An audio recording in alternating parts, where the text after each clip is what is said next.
Hey everybody, this is Sarah at Health by Sarah. Today I am 27 weeks pregnant and I just had a doctor's appointment this morning. And can you guess what it was about? The Glucola test. And this was something that I have been dreading since even before I was pregnant. So I'm sure some of you can relate to that with, of course, not wanting to get gestational diabetes, but I actually don't suspect that I have it at all. However, today that's the topic, and I wanted to give you some information about my experience. So, the plus side of it is that I did not have to fast from food or water. So I was able to eat and drink whatever I wanted up until the actual test, which was great.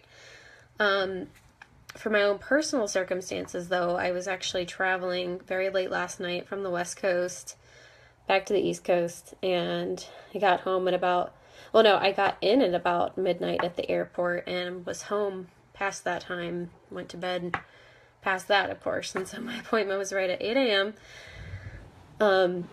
I was afraid that that might affect the results of the test because I know that when you get a lack of sleep, you tend to eat a little more, but I wasn't sure if that would actually affect my blood sugar levels. So I did my best to get as much sleep as I possibly could. I was actually out like a rock, so that was good.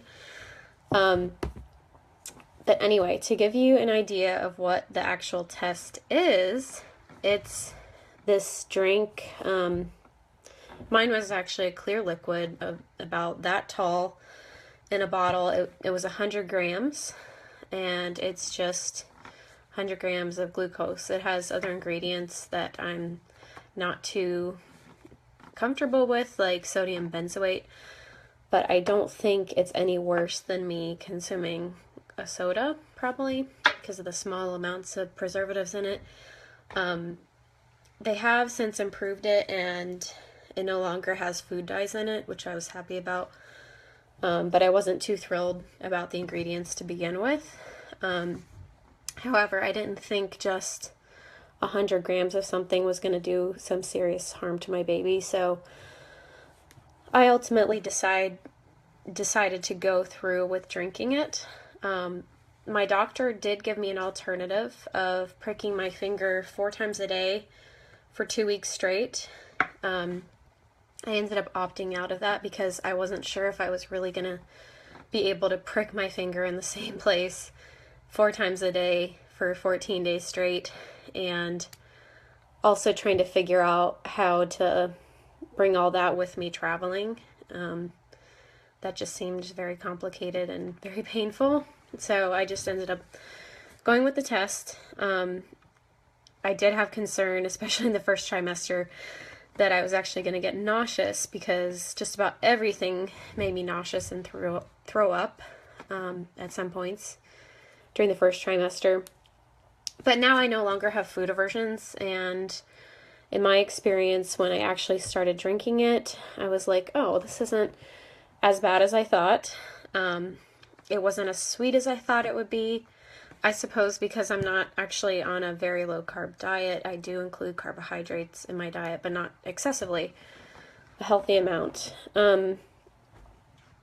So my advantage of taking the test, and I'm hoping that it worked out in my favor, was, first of all, normally I eat a very balanced diet pretty much every single meal, and that is my goal throughout the day when it comes to meal planning, is to eat a balanced diet, breakfast, lunch, and dinner. So that includes healthy fats, like healthy saturated fats, grass-fed meats or wild-caught fish, vegetables, and sometimes some sort of starch.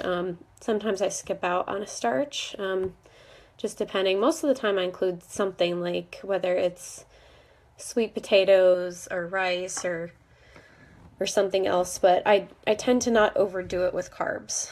But I'm not on as a restricted diet as I used to be. So that's my first tip is to eat a balanced diet normally. And actually, that's what they want you to do with this Glucola test. They want you to don't do anything out of the ordinary. So that's actually, I think, that the best recommendation I have for you. The next one was I made sure to eat a high protein, high fat breakfast. So I ate like 2 eggs, and I had some sort of a sweet potato liver pate.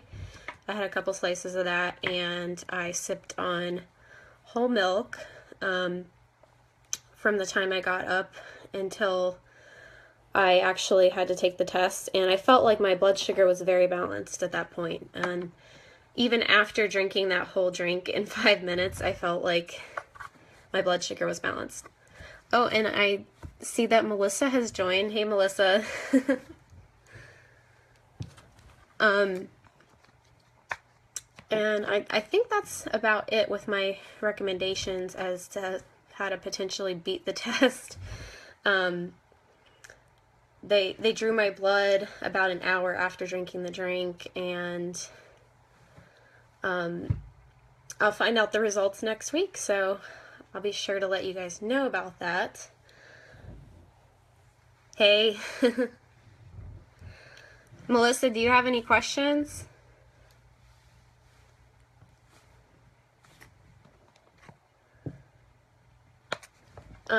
Just some other facts about the glucose test. About 2 to 5% of mothers develop gestational diabetes. They used to make you fast for the test, but I'm not sure if this is my particular doctor, his rules, or if it's everywhere where you don't have to fast anymore, but I think that's a better strategy, because I think that really threw women's blood sugar out of whack when you had to fast from the night before and drink a bunch of sugar first thing in the morning. I think that's about it, what I wanted to share. I did want to hear about what your experience is like.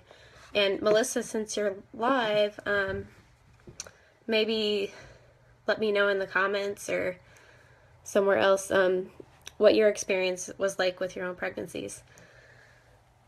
So with that, I can't wait to hear about everybody's experiences, and I will see you guys next time. I'll let you know how my results were.